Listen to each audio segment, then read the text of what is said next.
ರಾಜ್ಯದಲ್ಲಿ ಜೋರಾಗ್ತಾ ಇದೆ ಜನಿವಾರ ಜಟಾಪಟಿ. ಜನಿವಾರ ಹಾಕಿದ್ದಕ್ಕೆ ಸಿಇಟಿ ಪರೀಕ್ಷೆಗೆ ನಿರಾಕರಣೆ ಮಾಡಲಾಗಿದೆ. ನೋಡಿ, ಮತ್ತೊಂದು ವಸ್ತ್ರ ಸಂಹಿತೆಯ ದಂಗಲ್ಲಿದು. 2022ರಲ್ಲಿ ಹಿಜಾಬ್ ವಿಚಾರವಾಗಿ ರಾಜ್ಯಾದ್ಯಂತ ಆಕ್ರೋಶ, ಜ್ವಾಲೆ, ಕಿಚ್ಚು ಭುಗಿಲೆದ್ದಿತ್ತು. ಈಗ ಜನಿವಾರದ ಜಟಾಪಟಿ. ಸಿಇಟಿ ಪರೀಕ್ಷೆಗೆ ಕೂರಿಸಿಲ್ಲ ಅನ್ನುವಂಥ ಆರೋಪ. ಹಾಗಾದ್ರೆ ಸಿಇಟಿ ಪರೀಕ್ಷಾ ಕೇಂದ್ರಗಳಲ್ಲಿ ಏನಾಗಿದೆ, ಏನಾಯಿತು? ಶಿವಮೊಗ್ಗದ ಪರೀಕ್ಷಾ ಕೇಂದ್ರದಲ್ಲಿ ಇದೆಂತಹ ಅಪಮಾನ. ಬೀದರ್ನಲ್ಲೂ ಜನಿವಾರವನ್ನ ಬಿಚ್ಚಿಸಿದ್ದಾರೆ ಅನ್ನುವಂಥ ಆರೋಪ ಇದೆ. ಸಿಬ್ಬಂದಿ ಮಾಡಿದ ತಪ್ಪ ಅಥವಾ ಕೆಇಎ ಅಂದ್ರೆ ಕರ್ನಾಟಕ ಪರೀಕ್ಷಾ ಕೇಂದ್ರ ಮಾಡಿರುವಂತ ಎಡವಟ್ಟ? ಪರೀಕ್ಷಾ ಕೇಂದ್ರದ ಸಿಬ್ಬಂದಿ ನಡೆಗೆ ಬ್ರಾಹ್ಮಣರು ಆಕ್ರೋಶವನ್ನ ಹೊರಹಾಕ್ತಾ ಇದ್ದಾರೆ. ಜನಿವಾರ ತೆಗೆಸಿದ್ದಕ್ಕೆ ಬ್ರಾಹ್ಮಣ ಮಹಾಸಭಾ ಆಕ್ರೋಶವನ್ನು ಹೊರಹಾಕಿದೆ. ಕೂಡಲೇ ಶಿಸ್ತು ಕ್ರಮ ಕೈಗೊಳ್ಳುವಂತೆ ಆಗ್ರಹಿಸಿ ಸಿಎಂಗೆ ಪತ್ರವನ್ನು ಕೂಡ ಬರೆದಿದ್ದಾರೆ. ಜನಿವಾರ ಯಾಕೆ ಹಾಕ್ತಾರೆ? ಜನಿವಾರ ತೆಗೆಸೋದಕ್ಕೆ ಅವಕಾಶ ಇದೆಯಾ? ಈ ಸಿಇಟಿ ವಸ್ತ್ರ ಸಂಹಿತೆ ಏನು ಹೇಳುತ್ತೆ? ಹಾಗಾದರೆ ಅದಕ್ಕೂ ಕೂಡ ವಸ್ತ್ರ ಸಂಹಿತೆ ಇದೆ. ಅಲ್ಲಿ ಪರೀಕ್ಷೆ ಬರೆಯುವಂಥ ಅಭ್ಯರ್ಥಿಗಳಿದಾರಲ್ವಾ, ಅವ್ರೇನು ಮಾಡಬೇಕು? ಫುಲ್ ತೋಳಿನ ಬಟ್ಟೆ ಹಾಕ್ಕೊಂಡು ಬರಬೇಕು. ನಾವು ಹಿಂದೆ ನೋಡಿದ್ದೇವೆ, ಸಾಕಷ್ಟು ಪರೀಕ್ಷಾ ಕೇಂದ್ರಗಳಲ್ಲಿ ಫುಲ್ ತೋಳ್ ಶರ್ಟ್ ಹಾಕೊಂಬಂದ್ರು ಅಂತ ಕಾರಣಕ್ಕೆ ಆ ಬಟ್ಟೆನ ಕಟ್ ಮಾಡಿದರು. ಫುಲ್ ತೋಳ್ ಶರ್ಟನ್ನ ಬಟ್ಟೆ ಕಟ್ ಮಾಡಿದರು. ಅದು ಇದೆ. ಜೊತೆಗೆ normal T shirt, collar without collar ಇರಬೇಕು. ಮತ್ತು ಪ್ಯಾಂಟು ಜೇಬು ಜಾಸ್ತಿ ಇರಬಾರ್ದು. ಕುರ್ತಾ ಪೈಜಾಮ್ ಜೀನ್ಸ್ ಪ್ಯಾಂಟ್ ಅವಕಾಶ ಇಲ್ಲ. ಶೂ ಧರಿಸೋಂಗಿಲ್ಲ. ಕುತ್ತಿಗೆಯ ಸುತ್ತ ಯಾವುದೇ ಲೋಹದ ಆಭರಣ ಧರಿಸುವ ಹಾಗಿಲ್ಲ. ಲೋಹದ ಆಭರಣ ಅದನ್ನು ಬಿಟ್ಟರೆ ಜನಿವಾರ ಅಂತ ಎಲ್ಲೂ ಮೆನ್ಷನ್ ಮಾಡಿಲ್ಲ. ಕಿವಿಯೊಳಗಡೆ ಆ ಕಿವಿಯೋಲೆ ಕಡಗ ಧರಿಸುವ ಮತ್ತು ಕೈಯಲ್ಲಿ ಕಡಗ ಧರಿಸುವಂತಿಲ್ಲ. ಇದು ವಸ್ತ್ರ ಸಂಹಿತೆಯಲ್ಲಿರುವಂತಹ ನಿಯಮಗಳು. ಎಲ್ಲಾದರೂ ಇದೆಯಾ ಜನಿವಾರ ಧರಿಸಿ ಬರೋ ಹಾಗಿಲ್ಲ ಅಂತೇಳಿ? ಸಾಕಷ್ಟು ಅನುಮಾನಗಳಿಗೆ ಕಾರಣ ಆಗ್ತಾ ಇದೆ. ಶಿವಮೊಗ್ಗ ಮತ್ತು ಬೀದರ್ನಲ್ಲೇ ಯಾಕಾಯ್ತು ಹೀಗೆ? ಬೇರೆ ಬೇರೆ ಪರೀಕ್ಷಾ ಕೇಂದ್ರಗಳಲ್ಲೂ ಕೂಡ ಆ ಸಮುದಾಯದ ವಿದ್ಯಾರ್ಥಿಗಳು ಸಿಇಟಿಯನ್ನು ಬರೆದಿದ್ದಾರೆ. ಯಾಕಲ್ಲಿ ಮಾಡಲಿಲ್ಲ? ಹಾಗಾದರೆ ರೂಲ್ಸ್ ಎಲ್ರಿಗೂ ಒಂದೇ ಅಲ್ವಾ? ಆಯ್ತಲ್ಲ, ಜನಿವಾರ ತೆಗೆಸಿದ್ರು ಬೀದರು ಮತ್ತು ಶಿವಮೊಗ್ಗ. ಬೇರೆ ಬೇರೆ ಜಿಲ್ಲೆಗಳಲ್ಲೂ ಕೂಡ ತೆಗೆಸ್ಬೋದಾಗಿತ್ತಲ್ವಾ? ಅದರಲ್ಲೂ ಕೆಮಿಸ್ಟ್ರಿ, ಫಿಸಿಕ್ಸು ಎಲ್ಲ ಎಕ್ಸಾಮ್ ಬರೆದಿದ್ದಾರೆ, ಮ್ಯಾಥ್ಸು. ಆ ಎಕ್ಸಾಮ್ ಬರೆಯುವಾಗ ಜನಿವಾರ ಹಾಕಿದ್ರು. ನಿನ್ನೆ ಎಕ್ಸಾಮಲ್ಲಿ ಜನಿವಾರ ತೆಗೆಸಿದ್ದಾರೆ. ಯಾಕೆ ಹೀಗೆ ಮಾಡಿದರು? ಇಲ್ಲಿ ಅಲ್ಲಿನ ಸಿಬ್ಬಂದಿ ಏನಿದ್ದಾರೆ, ಆ ಪರೀಕ್ಷಾ ಮೇಲ್ವಿಚಾರಕರು, ಅವರು ಮಾಡಿದಂಥ ಎಡವಟ್ಟ ಅಥವಾ ಕರ್ನಾಟಕ ಪರೀಕ್ಷಾ ಪ್ರಾಧಿಕಾರದಲ್ಲಿ ಈ ನಿಯಮಗಳಿದೆಯಾ? ಯಾಕಂದರೆ ಅವ್ರವ್ರಿಗೆ ಅವ್ರ ಧಾರ್ಮಿಕ ಭಾವನೆಗಳು ಹೆಚ್ಚಾಗಿರ್ತವೆ ಕೆಲವು ಸಂದರ್ಭಗಳಲ್ಲಿ. ಈಗ ವಿದ್ಯಾರ್ಥಿಗಳು ನಿರಾಕರಿಸಿದ್ದಾರೆ. ಕೆಲವೊಬ್ಬರು ಅಲ್ಲಿ ಬಂದು ಮೇಲ್ವಿಚಾರಕರು ಜನಿವಾರವನ್ನು ಕಟ್ ಮಾಡಿದ್ರಂತೆ, ಡಸ್ಟ್ಬಿನ್ಗೆ ಬಿಸಾಕಿದ್ರಂತೆ. ಈ ರೀತಿಯ ಆರೋಪಗಳು ಕೇಳಿ ಬರ್ತಾ ಇದ್ದಾವೆ. ಧಾರ್ಮಿಕ ಭಾವನೆಗಳಿಗೆ ಧಕ್ಕೆ ತಂದಿದ್ದಾರೆ. ಒಮ್ಮೆ ಜನಿವಾರ ಹಾಕಿದರೆ ಮುಗಿಯಿತು, ಅದನ್ನು ಸುಖ ಸುಮ್ಮನೆ ತೆಗೆಯುವಂತಿಲ್ಲ. ಅದು ಅವ್ರ ನಂಬಿಕೆ. ಒಂಥರ ದೀಕ್ಷೆ ಇದ್ದಂಗಿದು. ಅದು ಕೊಳೆ ಆದರೆ ಅಥವಾ ಸುಕ್ಕಾದರೆ ಆಗ ಮಾತ್ರ ತೆಗಿಬಹುದು. ಅಥವಾ ಮಲಮೂತ್ರ ವಿಸರ್ಜನೆ ಮಾಡುವಂಥ ಸಂದರ್ಭದಲ್ಲಿ ಕಿವಿಲಿ ಹಾಕ್ಕೊಳ್ಳೋದು. ಹೀಗೆ ಅದರದ್ದೇ ಆದಂಥ ಕೆಲವೊಂದಿಷ್ಟು ನಿಯಮಗಳಿದ್ದಾವೆ. ನಮ್ಮ ಧಾರ್ಮಿಕ ಭಾವನೆಗಳಿಗೆ ಧಕ್ಕೆನ ತಂದಿದ್ದಾರೆ ಅಂಥೇಳಿ ಇಡೀ ರಾಜ್ಯಾದ್ಯಂತ ಬ್ರಾಹ್ಮಣರು, ಆ ಸಮುದಾಯಗಳು, ಸಂಘಟನೆಗಳು ಈಗ ಸರ್ಕಾರಕ್ಕೆ ಒತ್ತಾಯವನ್ನು ಮಾಡ್ತಾ ಇದ್ದಾವೆ, ಶಿಸ್ತು ಕ್ರಮ ತೆಗೆದುಕೊಳ್ಬೇಕು ಅಂಥೇಳಿ. ಅದೇ ಪ್ರಶ್ನೆ ಕಾಡ್ತಿರೋದೀಗ. ಎರಡೇ ಪರೀಕ್ಷಾ ಕೇಂದ್ರಗಳಲ್ಲಿ ಯಾಕೆ ಜನಿವಾರವನ್ನು ತೆಗೆಸಿದ್ರು? ಜನಿವಾರದಲ್ಲಿ ಹೇಗೆ ನೀವು ನಕಲು ಮಾಡಲಿಕ್ಕೆ ಸಾಧ್ಯ ಆಗುತ್ತೆ? ನೋಡಿ, ಪೆನ್ಡ್ರೈವು, ಫೋನ್ ಆಗಿರ್ಬೋದು, ಜೊತೆಗೆ ಇನ್ಯಾವುದೇ ವಸ್ತುಗಳನ್ನು ತೆಗೆದುಕೊಂಡು ಹೋಗೋ ಹಾಗಿಲ್ಲ ಅಲ್ಲಿ. ಆದರೆ ಜನಿವಾರ ಹಾಕಿದ್ದಕ್ಕೆ ಯಾಕೆ ಇಲ್ಲಿ ಪರೀಕ್ಷಾ ಕೇಂದ್ರದಿಂದ ಹೊರಹಾಕಿದ್ರು ಅಥವಾ ಅದನ್ನು ತೆಗೆಸಿದ್ರು ಅನ್ನೋದು ಕೂಡ ಇನ್ನೂ ಸ್ಪಷ್ಟವಾಗ್ತಾ ಇಲ್ಲ. ಈ ಆರೋಪವನ್ನು ಅಲ್ಲಿನ ಅಧಿಕಾರಿ ವರ್ಗದವರು ಅಲ್ಲಗಳಿತಾ ಇದ್ದಾರೆ. ಈಗ ಆ ಜನಿವಾರ ತೆಗೆಸಿದ್ದಕ್ಕೆ ಅವ್ರ ಕುಟುಂಬಸ್ಥರು ಅವರೆಲ್ಲರೂ ಕೂಡ ಆಕ್ರೋಶವನ್ನು ಹೊರಹಾಕ್ತಾ ಇದ್ದಾರೆ. ಮಹಿಳೆಯರಿಗೂ ಕೂಡ ಅಂದರೆ ಪರೀಕ್ಷೆ ಬರೆಯುವಂಥ ವಿದ್ಯಾರ್ಥಿಗಳು ಕೂಡ ವಿದ್ಯಾರ್ಥಿನಿಯರಿಗೆ ಅವ್ರಿಗೂ ಕೂಡ ಕೆಲವೊಂದಿಷ್ಟು ಕೋಡ್ ವರ್ಡ್ಗಳಿದ್ದಾವೆ. ಹಾಗೇನೆ ಇಲ್ಲಿ ಜನಿವಾರವನ್ನು ತೆಗೆಸಿದ್ದಾದರೂ ಯಾಕೆ ಅನ್ನೋದು ಕೂಡ ಗೊತ್ತಾಗ್ತಾ ಇಲ್ಲ.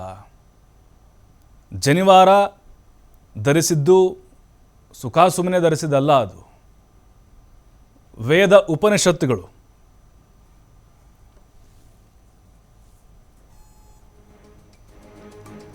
ಈ ಬಗ್ಗೆ ಮಾತಾಡಲಿಕ್ಕೆ ರಘುನಾಥ್ ಅವರಿದ್ದಾರೆ, ಅಖಿಲ ಭಾರತ ಬ್ರಾಹ್ಮಣ ಮಹಾಸಭಾದ ಅಧ್ಯಕ್ಷರು. ಸರ್ ನಮಸ್ಕಾರ. ನಮಸ್ಕಾರ ಸರ್, ನೋಡ್ತಾ ಇದ್ದೀವಿ ಜನಿವಾರ ಜಟಾಪಟಿ ರಾಜ್ಯದಲ್ಲಿ ಶುರುವಾಗಿದೆ.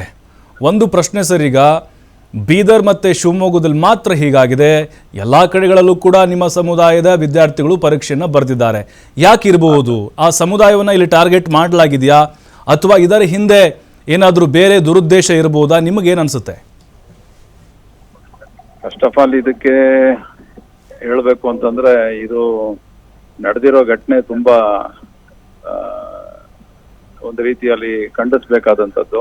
ಓಕೆ, ಇದು ದೌರ್ಜನ್ಯ. ಇದು ಬ್ರಾಹ್ಮಣ ಸಮಾಜದ ಜನಾಂಗದ ಮೇಲೆ ದೌರ್ಜನ್ಯ. ಒಂದು ಜನಿವಾರ ಹಾಕೊಂಡು ಪರೀಕ್ಷೆ ಬರೆಯೋದು ಯಾವ ರೀತಿಯಲ್ಲಿ ಯಾರಿಗೆ ತೊಂದರೆ ಆಗತ್ತೆ ಅನ್ನೋದು ನನಗಂತೂ ಗೊತ್ತಿಲ್ಲ. ಕರೆಕ್ಟ್. ಹಾಗಾಗಿ ನಮ್ಮಲ್ಲಿ ಯಾವುದೇ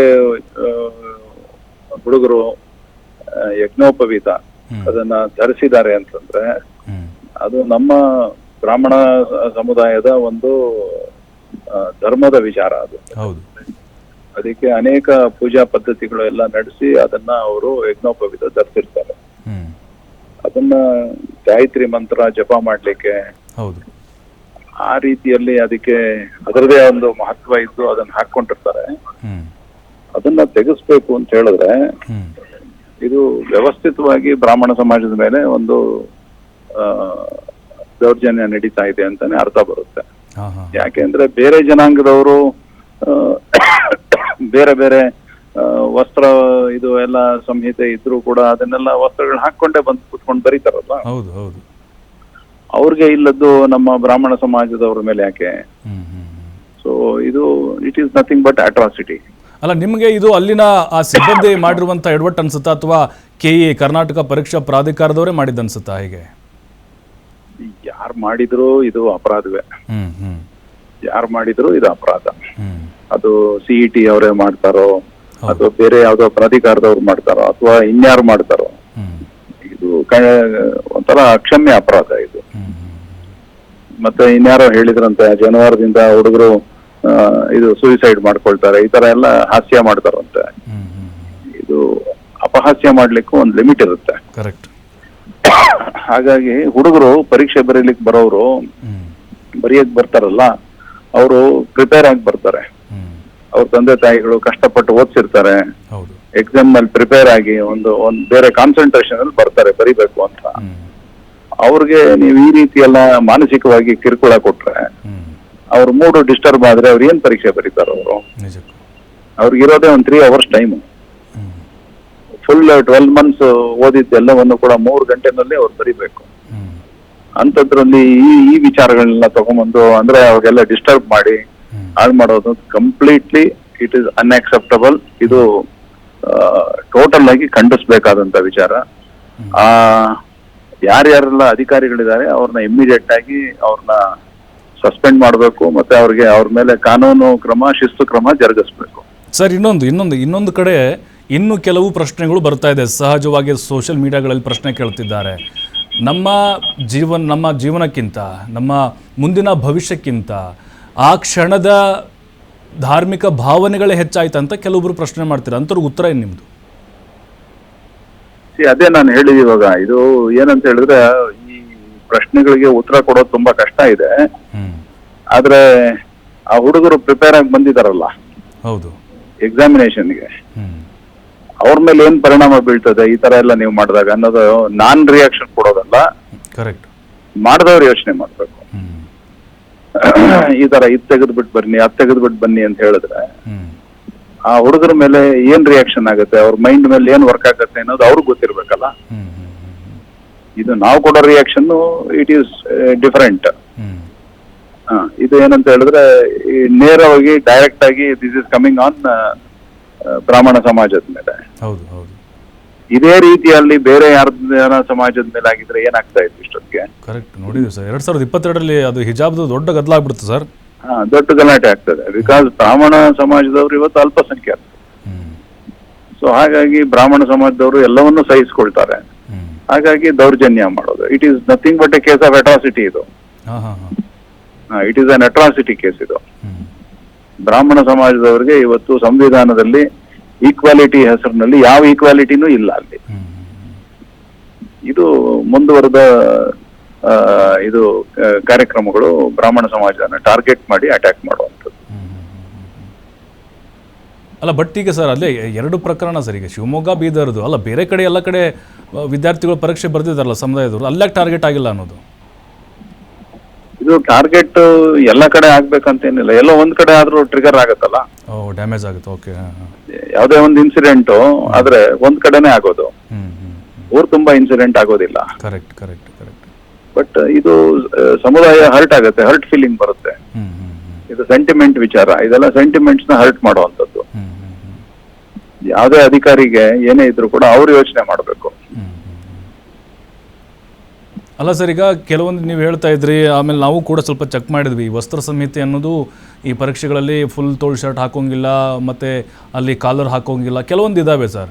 ಬಟ್ ಈಗ ಜನಿವಾರ ಹಾಕಬಾರ್ದು ಅಂತ ಎಲ್ಲೂ ಕೂಡ ಯಾವ ನಿಯಮಗಳಲ್ಲೂ ಕೂಡ ಇರಲಿಲ್ಲ. ಅಲ್ಲ, ಅದು ಏನಂತ ಹೇಳಿದ್ರೆ ಇದು ಹುಡುಗರು ಯಾವುದೇ ಸಮುದಾಯದವ್ರು ಇರ್ಬೋದು, ಆ ಪರೀಕ್ಷೆ ನಡೆಸುವಂತ ಅಧಿಕಾರಿಗಳ ಮನಸ್ಸಿನಲ್ಲಿ ಏನಿರ್ಬೋದು, ಪರೀಕ್ಷೆ ಬರೆಯಕ್ ಬರೋರು ಕಾಪಿ ಹೊಡಿತಾರೆ ಅನ್ನೋದು ಏನಾದ್ರೂ ಅವ್ರ ಮನಸ್ಸಿನಲ್ಲಿ ಇರ್ಬೋದು. ಆದ್ರೆ ಜನಿವಾರದಿಂದ ಏನ್ ಟ್ರಾನ್ಸ್ಫರ್ ಆಗತ್ತೆ ಅಂತ ನನಗೆ ಗೊತ್ತಿಲ್ಲ. ಓಕೆ, ಸೊ ಜನಿವಾರದಿಂದ ಡೈರೆಕ್ಟ್ ಏನಾದ್ರು ಕಿವಿಗೆ ಇದು ಬರುತ್ತಾ, ನಾಲೆಡ್ಜ್ ಬರುತ್ತಾ, ಇಂಥ ಕ್ವಶನ್ಗೆ ಇಂಥ ಆನ್ಸರ್ ಬರೀಬೇಕು ಅಂತ? ಸೊ ಆ ರೀತಿ ಏನಾದ್ರು CET ಅಧಿಕಾರಿಗಳಿಗೆ ಏನಾದ್ರು ಕಲ್ಪನೆ ಬಂದಿದ್ಯಾ? ಅದಕ್ಕೋಸ್ಕರ ಈ ಜನಿವಾರನ ತೆಗ್ಸು ಅಂತ ಹೇಳಿದ್ರ? We don't know. ಬೇಕಂದ್ರೆ ಇದು ಅಕ್ಷಮ್ಯ ಅಪರಾಧ. ಸರ್, ಈಗ ಮಧು ಬಂಗಾರಪ್ಪನವರು ಅದೇನು ಕಾಂಟ್ರವರ್ಸಿಗೆ ಕಾರಣ ಆಗಿದ್ದಾರೆ ಅಧಿಕಾರಿಗಳು, ಅವರು ಸಸ್ಪೆಂಡ್ ಮಾಡಬೇಕು ಅಂತ ಒಂದು ಸೂಚನೆ ಕೊಟ್ಟಿದ್ದಾರೆ ಸರ್. ಓವರ್ ಆಲ್ ಸರ್ಕಾರಕ್ಕೆ ಏನು ಒತ್ತಾಯ ಮಾಡ್ತೀರಿ ಕೊನೆಯದಾಗಿ? ಅಲ್ಲ, ಸರ್ಕಾರಕ್ಕೆ ನಾವು ಒತ್ತಾಯ ಮಾಡೋದಿಷ್ಟೇ, ಅವ್ರು ಯಾರು ಏನ್ ಕೆಲಸ ಮಾಡಿದ್ದಾರೆ ಇಂಥದ್ದು ಈ ಕೃತ್ಯನ ಅವ್ರನ್ನ ಇಮಿಡಿಯೇಟ್ಲಿ ಡಿಸ್ಮಿಸ್ ಮಾಡಬೇಕು ಅಥವಾ ಸಸ್ಪೆಂಡ್ ಮಾಡಬೇಕು. ಬೇಷರತ್ತು ಕ್ಷಮೆ ಯಾಚಿಸಬೇಕು, ಮತ್ತೆ ಮುಂದೆ ಹೀಗಾಗದೆ ಇರೋ ಹಂಗೆ ನೋಡ್ಕೊಳ್ಬೇಕು. Yes sir, okay okay, thank you sir ಮಾತಾಡಿದ್ದಕ್ಕೆ TV5 ಜೊತೆಗೆ.